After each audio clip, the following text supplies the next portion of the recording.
Hoy vamos a ver la iglesia fiel, la segunda iglesia que el Señor encuentra digna de alabanza, de reconocimiento. La segunda de 7 iglesias en total. Ya habíamos visto que cada una de estas iglesias corresponde aproximadamente a un 17-18%. Y habíamos dicho que entonces las 2 iglesias fieles corresponden apenas a un 35-38%. Un poquito más tal vez, pero es un porcentaje escaso en comparación con las otras iglesias que reciben reprensión. No quiere decir que las otras iglesias estén perdidas. Lo que quiere decir es que las otras iglesias necesitan arrepentimiento, volver a empezar, retomar los valores, pero que estas 2 iglesias fieles, la de Esmirna y la de Filadelfia, que a propósito son iglesias pequeñas, no deben olvidarse en dónde están, nunca dormirse, porque el diablo anda como león rugiente buscando a quien devorar. Lo peor que puede pasar con una congregación que es hallada fiel es que se duerma sobre los laureles y entonces el diablo venga y la convierte en otra más de las que caen. Vamos a empezar. Apocalipsis 3:7. Escribe al ángel de la iglesia en Filadelfia. Así dice el santo y verdadero, el que tiene la llave de David, el que abre y nadie puede cerrar, y cierra y nadie puede abrir. En las iglesias anteriores el Señor siempre iniciaba el saludo a cada iglesia con una característica suya, descriptiva.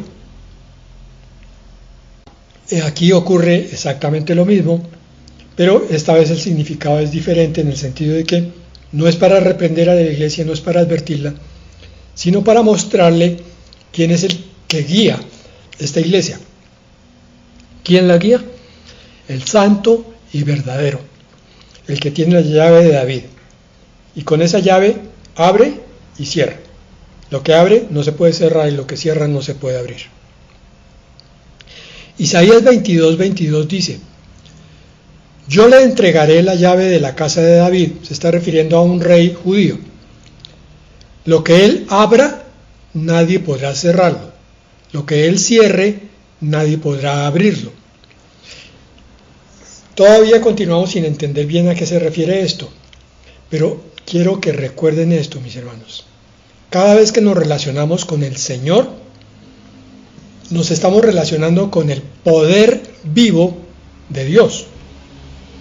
Entonces, entre mejor sea mi relación con Dios, más voy a poder ver el poder de Dios en mi vida.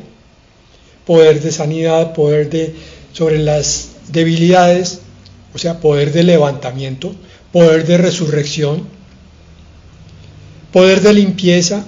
Va a haber cada vez menos pecado porque yo estoy más relacionado con el poder que sana, que limpia, que resucita. La llave es Él. Y cuando Él abre una vida para crecimiento, nadie la puede cerrar. Esa vida que se entrega a Él es una vida que recibe a manos llenas. Mateo 16:18 dice con respecto a algo que el Señor comentó sobre su iglesia. Hablando con Pedro, le dijo: y yo te digo que tú eres Pedro, y sobre esta roca, oiga bien, aquí es la roca de la salvación y la roca de la palabra, no es Pedro la piedra. Sobre esta roca edificaré mi iglesia. O sea, su iglesia está edificada sobre la fe, pero principalmente sobre Jesucristo mismo. Eso parece que se olvida. Parece que levantar una iglesia es obra de hombres. Entonces el hombre es el que propone y el hombre es el que dispone, el que hace planes para llevar la iglesia por aquí o por allá, para aumentarla o disminuirla. Y el problema es que muchas veces la iglesia aumenta, pero no se puede saber si ese aumento viene del hombre o de Dios o de otra fuerza distinta. Cuando el poder viene de Dios, los que están abiertos al Espíritu Santo, los que están en comunión con Él, van a saber dónde está la verdad. Mateo 16:19 continúa: a ti te daré las llaves del reino de los cielos. ¿A quién? No a Pedro, como lo interpretó la religión católica, es a la iglesia. Todo lo que ates en la tierra será atado en los cielos, iglesia. Y todo lo que desates en la tierra será desatado en los cielos. Ese es el poder del cuerpo de Cristo.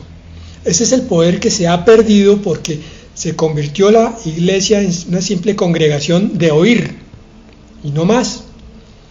Se olvidó en alguna parte del camino que la iglesia, que es verdadero cuerpo del Señor Jesucristo, es la expresión del poder que viene de la cabeza. Entonces el poder sale por las manos, sale por la boca, sale por los ojos, sale por los pies. Poder de Cristo. Entonces la iglesia expresa el poder de Dios. Pero no es el poder engañoso que nos quieren hacer creer las iglesias de sanidades, de prosperidad. Hay sanidades de parte del Señor por el poder, pero no como se quiere hacer ver hoy en día, unas señales que no son para atraer incautos simplemente. Todo lo que ates es que la iglesia se reúne para disciplinar a alguien que está en pecado, y si se le perdona el pecado, entonces esos pecados le son perdonados también en el cielo, porque es la iglesia como cuerpo de Cristo, porque esa iglesia está siendo guiada por la cabeza. Es que ahí está el problema, hermano. No es la iglesia guiada por el pastor, es el pastor y la iglesia guiados por Cristo. El pastor es, si hay algo que pudiera describirlo, sería de pronto el cuello. El cuello es el que une la cabeza con el cuerpo, pero no es ni la boca, ni la cabeza, ni el pensamiento, ni nada. Entonces, todo el cuerpo va a seguir las órdenes, la inspiración, la obediencia, la agenda y el trabajo de Cristo. Como esto se olvidó, entonces la iglesia perdió el poder. Y hoy vemos iglesias que están luchando con la fe para saber si de pronto hay sanidades o no las hay, si hay otros dones o no los hay. Y hay iglesias que creen que tienen dones y tienen sanidades, pero no saben cómo expresarlos bíblicamente. No saben que tiene que salir directamente del Cristo morando en tu corazón, porque lo comes todos los días. Yo me acuerdo cuando empezaba la vida cristiana, me debatía en esa duda. ¿Cómo tengo yo que orar para que haya una sanidad? ¿Con autoridad, con gritos, cuando tiene que salir el demonio? No, hermanos. Solamente con que yo me conecte con el Cristo que vive en mí y le diga: Señor, tú eres el que va a dar la orden, yo solamente la voy a expresar como tu boca. Y entonces Satanás sale corriendo y el milagro se produce, porque no soy yo. Las iglesias, muchas hoy, se han abrogado el poder de Dios como propio, y entonces son las iglesias y son los pastores y son los ministros los que están sanando. No, hermano, eso es soberbia.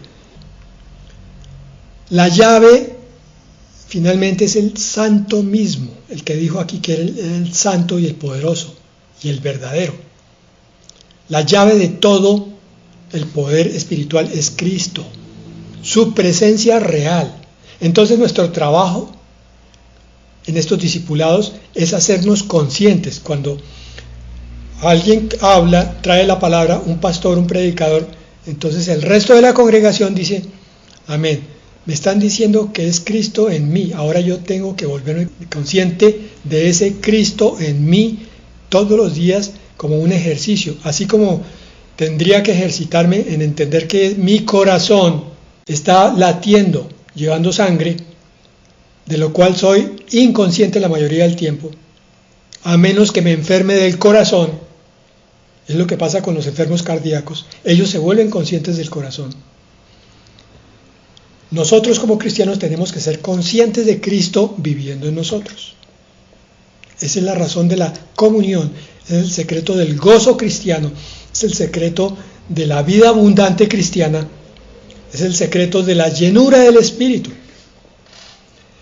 Apocalipsis 3:8, yo sé todo lo que haces, igual que las otras iglesias, delante de ti he puesto una puerta abierta, la cual nadie puede cerrar. ¿Recuerdan que arriba decía que Él era el que abría y nadie podía cerrar? Bueno, aunque son pocas tus fuerzas, has obedecido mi palabra y no has negado mi nombre. Aquí no es una reprensión, está haciendo una descripción de una iglesia que es verdadera a los ojos del Señor. Le está diciendo, tienes poca fuerza, iglesia. No eres de esas iglesias que levanta el brazo y dice con fuerza y grita en las plazas públicas y en las convenciones y entonces hay 10,000 convertidos. Eres una iglesia que a veces caes en debilidad. Vamos a ver. Juan 10:7. Una vez más Jesús les dijo, de cierto les digo, yo soy la puerta de las ovejas. ¿Qué es lo que estaba diciendo aquí en 3:8 cuando nos dice, delante de ti he puesto una puerta abierta? Que pues ni más ni menos, hermanos, que a la iglesia de Filadelfia el Señor le dice, yo soy tu puerta, iglesia. Por mí puedes entrar y por mí puedes salir. Lo dice en Juan 10:9, yo soy la puerta, el que por mí entra será salvo y entrará y saldrá y hallará pastos. Cuando es salvo, encuentra alimento, nutrientes, fortaleza, vida. Esta iglesia, a diferencia de la anterior, está viva espiritualmente a los ojos de Dios. Pero miren el contraste. La iglesia anterior decía que tenía nombre, que estaba vivo, pero estaba muerta a los ojos de Dios. Esta es al revés. Esta es una iglesia que los hombres dicen, esta iglesia no tiene fuerza. Esto es que es una iglesia. Miren eso. Y Dios dice, esta es mi iglesia. He aquí, me gozo. Cuando se congregan, mis ángeles bajan y yo bajo a mirar a los que me alaban. ¿Por qué? 1 Corintios 1:27. Esto nos explica. Sino que Dios eligió lo necio del mundo para avergonzar a los sabios y lo débil del mundo para avergonzar a lo fuerte. Un día, probablemente en este mundo, si no en el otro, aquella iglesia que se creía tan grande, tan poderosa, tan ungida, se va a avergonzar ante la iglesia de Filadelfia, porque el Señor le va a decir, mira, lo que tú llamabas necio en el mundo, yo lo puse para avergonzarte a ti que te crees sabio.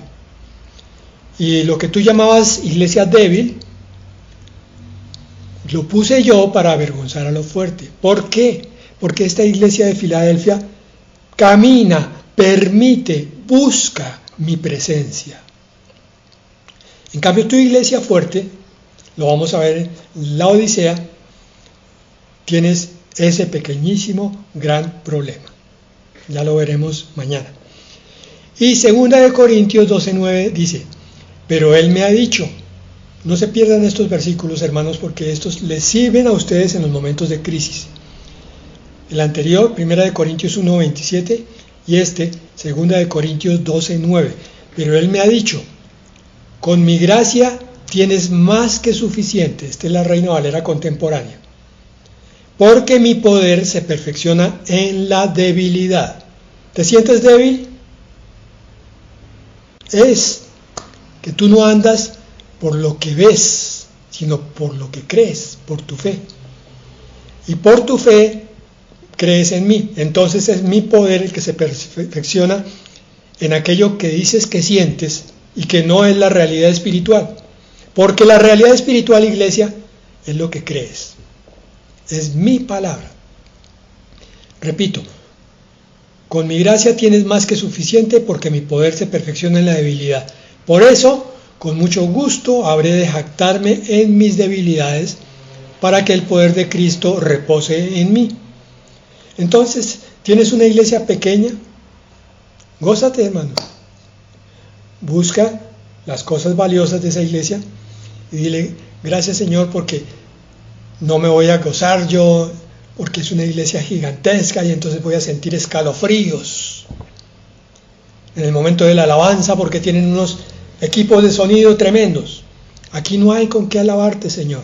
Aquí nos toca a capela, pero gloria a ti, porque en nuestra debilidad, en nuestro desafine, en nuestra lucha espiritual constante, tú estás presente, porque tú eres lo primero en nuestra vida. Apocalipsis 3:9.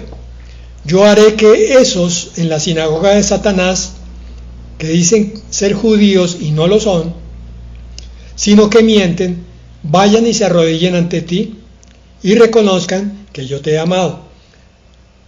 Hermanos, miren qué casualidad. Las únicas dos iglesias elogiadas, Esmirna y Filadelfia, reciben ataques de los judaizantes y de los religiosos que dicen que adoran a Dios. ¿Será coincidencia?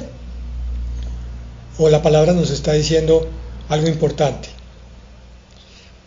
Pues hermanos, entre más persecución, entonces hay también garantía de que se cumpla la palabra por el resto de los aspectos y que entonces tú estés caminando en la verdad.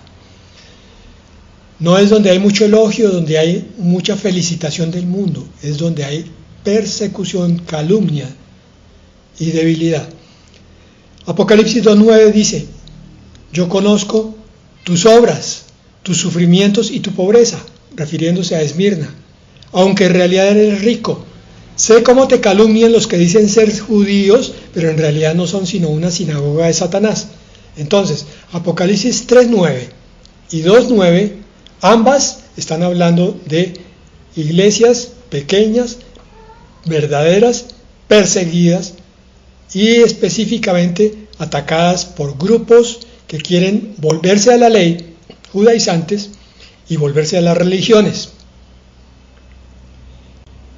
Interesantes datos para mirar muchas veces dónde está uno. Bueno, entonces, hasta el momento cabe destacar que no existe una iglesia que represente completamente a la iglesia de Filadelfia, una iglesia actual. No es la de la derecha o la de la izquierda, pero debemos buscar esas características para definir cuál es la mejor de todas. Hay muchas iglesias que comparten algunas de estas características que hemos visto, pero ninguna las reúnen a la perfección, porque es importante recordar que la iglesia es un cuerpo imperfecto, constituido por individuos imperfectos. Así le plació al Señor. Lo mismo que el matrimonio, lo mismo que la familia. No vamos a encontrar unidades estructurales perfectas, porque cada uno de nosotros es imperfecto. Por eso no podemos juzgar, por eso no podemos ensoberbecernos, por eso no podemos decir que somos mejores que otros. Lo que realmente importa con estas cartas es entender que la iglesia se debe mantener fiel a Cristo y a su palabra. Entonces, hoy, la iglesia bíblica de Filadelfia se expresaría más o menos de la siguiente manera. Primero, fidelidad a la Biblia. No hay ninguna reprensión del Señor de que se hayan extraviado en el camino. Es decir, esta iglesia pequeña y sin fuerza se aferra a las Escrituras como la única fuente de autoridad infalible para la fe y la práctica. Escritura, palabra, palabra y más palabra. Banquete de la palabra. La palabra explica la palabra.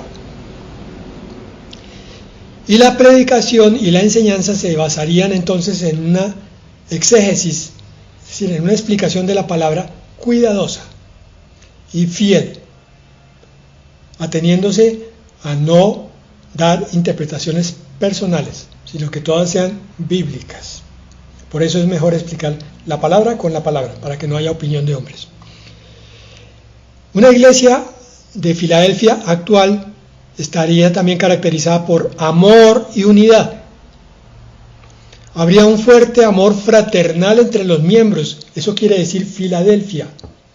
Filum, amor, adelphos, hermano, amor entre hermanos, caracterizado por el apoyo mutuo.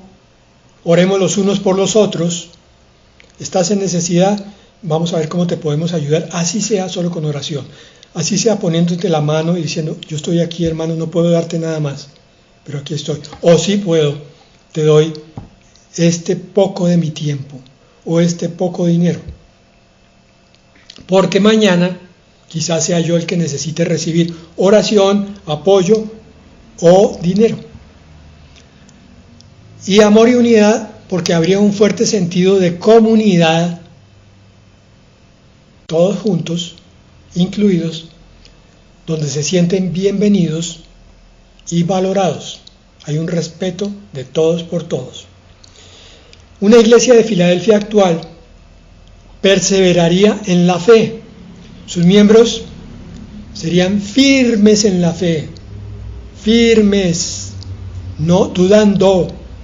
Para eso es el discipulado, para que nuestras dudas salgan por el amor. El amor echa fuera el temor, está escrito. En la fe, a pesar de las dificultades y de la oposición. Hermanos, siempre vamos a tener dificultades y siempre vamos a tener oposición. Las iglesias que se creen más siempre dicen, está en maldición porque tiene dificultades. La iglesia verdadera siempre dice, hermano, estás en dificultad, ven, oramos, ven, te abrazamos, ven, te ayudamos. La iglesia que persevera en la fe no se deja intimidar por las pruebas, no se asusta, porque sabe que las pruebas son parte de la vida cristiana. Os es necesario entrar al reino de los cielos a través de muchas tribulaciones, está escrito. Sino que las enfrentan con valentía y confianza en Dios, porque alguien que va delante de ellos les ha dicho, yo ya he pasado por muchas dificultades, hermanos, el Señor me ha sacado de todas. ¿Y saben qué pasa? Uno sale siempre fortalecido. Entonces hoy soy más fuerte que hace 5 años, que hace 5 meses y 5 días, porque el Señor es mi fortaleza.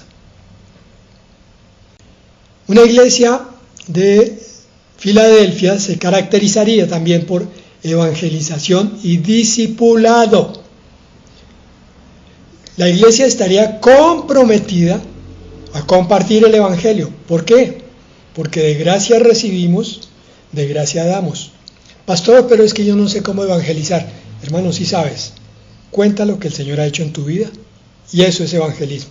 Tú se lo cuentas a un necesitado. Mire, hermano, una vez yo estaba tan triste, pero llegué a la iglesia y el pastor todavía no había llegado. Se demoró un poquito, pero el hermano que se sentó junto a mí me vio y me dijo, ¿qué le pasa, hermano? Yo le conté y entonces él dijo, venga, puso su mano sobre mi hombro y oró. Y usted viera, hermano, a los 5 minutos yo ya estaba listo para recibir ese culto de ese pastor. ¿Y cómo me habló Dios? Amén. Y eso lo contó afuera de la iglesia y entonces ese que oyó dice, lléveme a su iglesia. Y esta iglesia, pues no solo el evangelismo, sino el discipulado, porque todo parte de ahí. ¿Recuerdan? Esto es discipulado, esto que hacemos miércoles y jueves. Se invierte en el discipulado ayudando a los creyentes a crecer en su fe y a madurar en Cristo. Ese es el propósito del discipulado, a que se conviertan en columnas que sostengan la obra de Dios. La iglesia verdadera de Filadelfia se preocupa por el servicio y la justicia social. Muchas veces se predica, hermano, el Señor va a llevar a ti, a tu lado, un necesitado, para que le prediques o para que ores o para que le des un diezmo de tiempo o un diezmo económico. La iglesia de Filadelfia se separa del mundo. Esta es una iglesia que no permite entrar al mundo a la iglesia. O sea, no se comporta como el mundo. Todo lo que entre, todos los que entren a la iglesia se introducen para convertirse y para empezar a trabajar como la iglesia trabaja, no al revés. No es la iglesia que se adapta a los que llegan, a ver qué les place. La iglesia se mantiene separada del mundo y sus valores pecaminosos. Esto es algo que cada uno de nosotros tiene que revisar y entregar a Cristo. Sí, Señor, estoy caminando, aunque tengo que trabajar, separado del mundo estoy.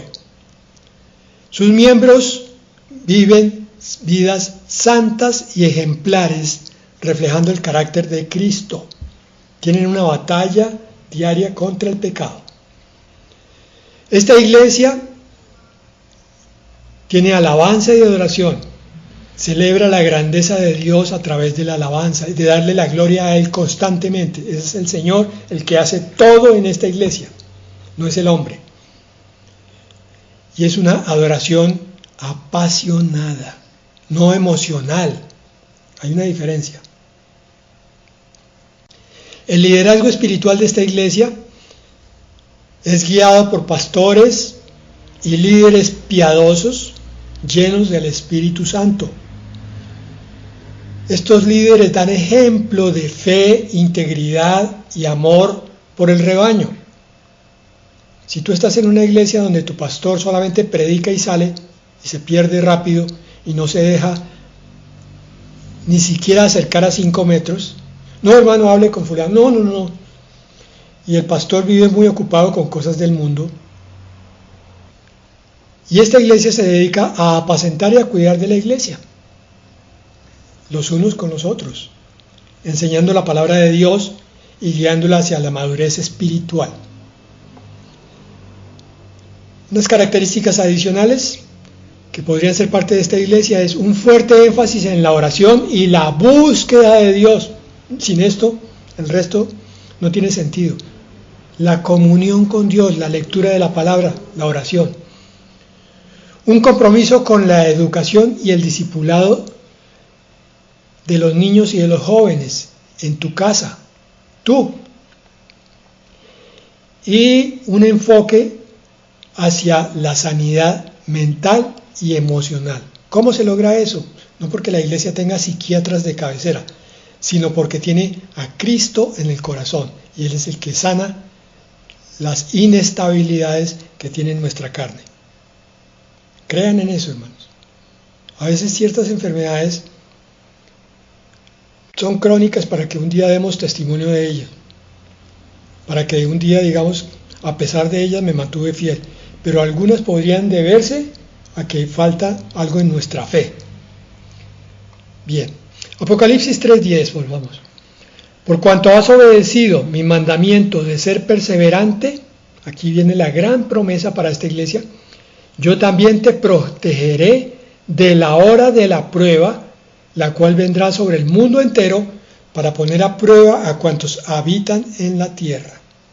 Aquí hay 3 cosas que hay que notar. El Señor dice, te protegeré, te cuidaré, no a la hora de la prueba. Esa partícula y esa preposición es importantísima porque este versículo ha sido muy usado por los que dicen que la iglesia tiene que pasar por la tribulación. Entonces ellos traducen este versículo de esa manera, te protegeré a la hora de la prueba.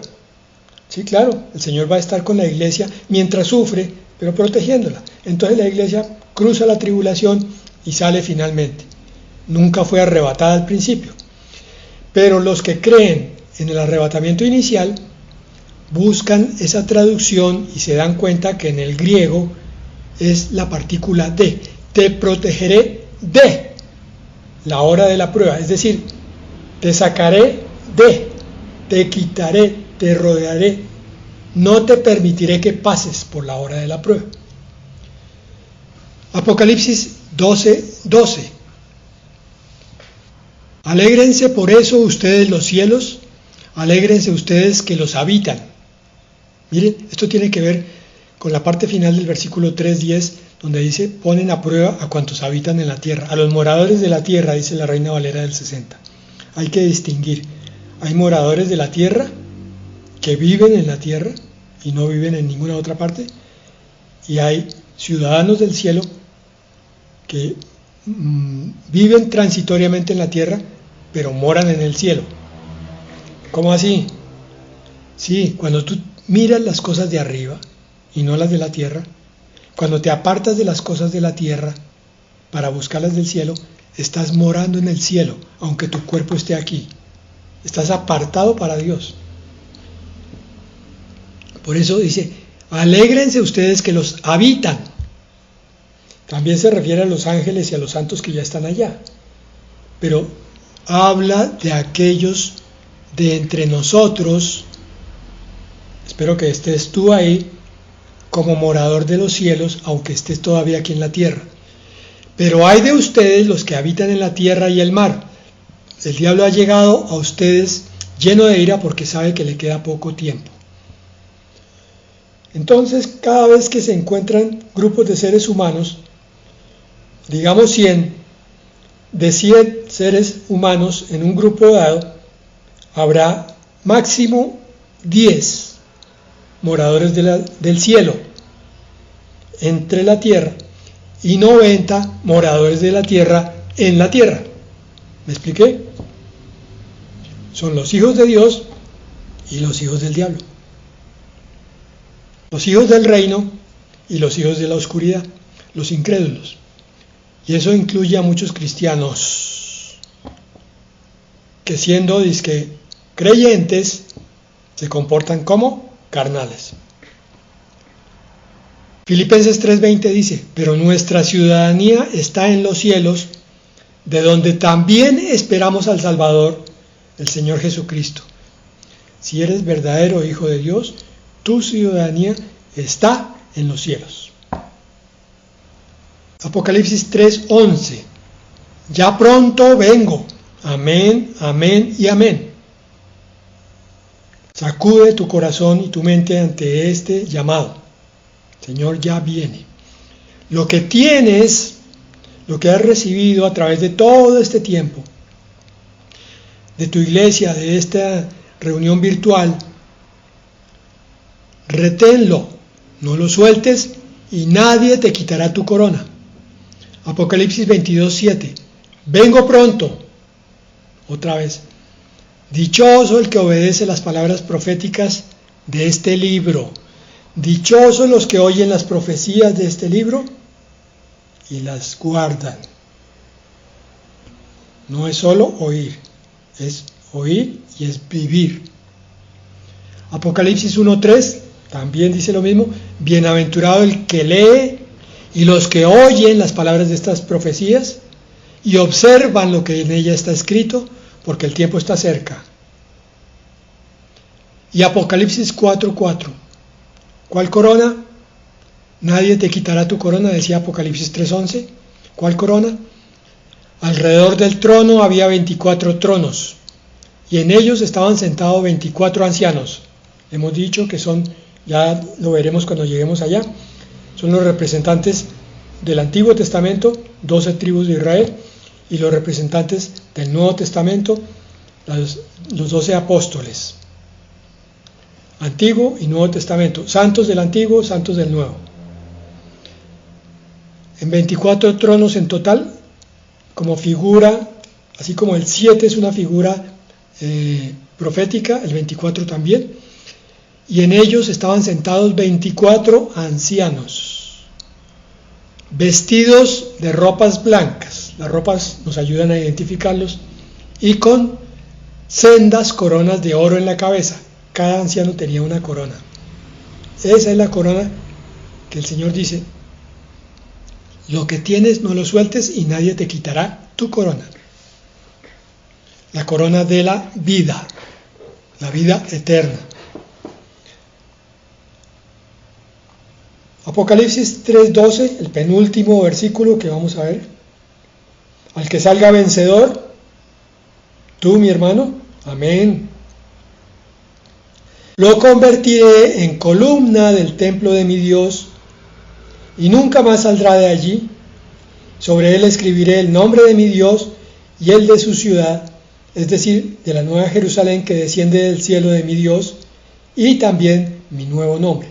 Bueno, con respecto a la columna del templo de mi Dios que vamos a hacer cada uno de nosotros, Gálatas 2:9 nos dice: y como reconocieron la gracia que me había sido dada, Jacobo, Cefas y Juan, o sea Pedro, que eran considerados como columnas, nos dieron a mí y a Bernabé la diestra en señal de compañerismo. Es decir, en este versículo, Pablo, que está hablando, dice que entre los 12 y entre toda la congregación cristiana se sabía que Jacobo, que era el hermano del Señor Jesucristo, Pedro y Juan eran columnas, porque eran los más versados, los más llenos espiritualmente de la presencia del Espíritu Santo. Esa es la promesa para ti. Caminar con el Señor no es solamente entrar a una iglesia, como digo, como he repetido, abrir una Biblia, decir amén y decir aleluya, sino ser transformados a una vida que tú no te alcanzas a imaginar, con unas características que tú no te alcanzas a imaginar, pero que seguramente ya has visto en adelanto. Desde que recibiste al Señor hasta ahora, debes haber crecido en algunas cosas. Tu vida no puede ser la misma de cuando recibiste al Señor. Ahora imagínate esa transformación que has tenido, multiplícala por 1000, por millones, por miles y miles de millones, y entonces tendrás un pálido reflejo de lo que puede ser una vida llena del Espíritu Santo. Con respecto al nombre de mi Dios, dice Apocalipsis 22:4, y verán su rostro y llevarán su nombre en la frente. Por eso ustedes recuerdan que el Señor llama a 144,000 sellados y les pone una marca en la frente. Y por eso ustedes recuerdan que el diablo hace lo mismo con los suyos. La marca de la bestia irá en la mano o en la frente, porque el diablo copia burdamente todo lo de Dios. Entonces él también marca los suyos. De hecho, tú ya tienes una marca si eres verdadero hijo de Dios. Esa marca yo no te la puedo ver, tus hermanos tampoco, pero los ángeles sí la reconocen. Y el Señor con mayor razón. Él te la puso y Él la ve. Ahí, en la frente la tienes. Búscala. Y con respecto al nombre de Dios, también Isaías 65:15, y a un comentario que hicimos alguna vez pasada: ustedes dejarán su nombre para que mis elegidos lo usen como maldición. El nombre pasado del creyente prácticamente será quitado. Yo soy Dios, el Señor, y voy a quitarte la vida, y a mis siervos les daré otro nombre. ¿Quitarte la vida? Sí, la vida pasada. Y a los verdaderos siervos les da nueva vida y un nuevo nombre, porque el nuevo nombre refleja la nueva naturaleza que el Señor crea en ese creyente. Y por último, el que tenemos siempre como final en cada iglesia: el que tenga oídos, que oiga lo que el Espíritu dice a las iglesias. Juan 14:26, un recorderis. Más el Consolador, el Espíritu, ¿no? El Espíritu Santo, a quien el Padre enviará en mi nombre, Él os enseñará todas las cosas y os recordará todo lo que yo os he dicho. Por eso dice: el que tenga oídos, que oiga lo que dice el Espíritu a las iglesias, porque Él nos enseña todo, Él, no el pastor, Él, y nos recuerda todo lo que ya nos ha enseñado. Si algo se nos va olvidando, Él viene y nos lo recuerda después milagrosamente. Bueno, Esta es la iglesia que el Señor quiere para nosotros. Entonces, hermanos, ahora se trata de tomar ese propósito para nuestra vida y decir: Señor, no sé cómo trabajar bien para tu iglesia, pero tú ya me diste la pauta. Yo digo amén, Señor, a eso, y quiero que donde quiera que yo esté sea construida una iglesia de Filadelfia. No importa que sea pequeña, no importa que sea de 2 o más, porque donde están 2 o más reunidos en mi nombre, allí estoy yo en medio de ellos. No importa el número, hermano, lo que importa es la esencia, la calidad, la presencia de Dios allí.